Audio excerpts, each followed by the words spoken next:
جماعت ټایم کې دعاګانې قبلېږي.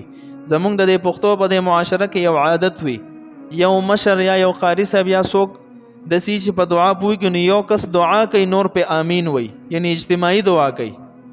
نو که دا اجتماعي دعا د حدیثو په نظر کې وګورئ نو چرته هم د نبی کریم صلی الله علیه وسلم نه ندي ثابت چې نبی علیہ السلام دعا کړي د ټولو په امین کړي چې کم حاضرین مجلس وي، یا صحابو نه ندي ثابت.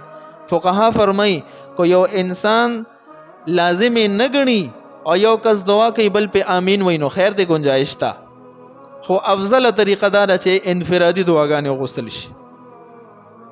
زنانه د ځان له دعا کوي، سړی د ځان له کوي، ماشوم د ځان له کوي. دا انفرادي دعاګانې دک ټایم کې دا ثابت دي.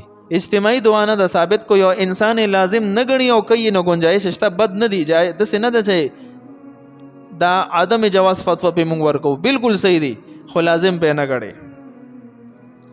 او دویمه دا چې کله روزه ماته کې نو په دغه وخت کې مسنون دعا په ابو داود شریف کې نقل ده، اللهم انی لک صمت وعلى رزقک افطرت.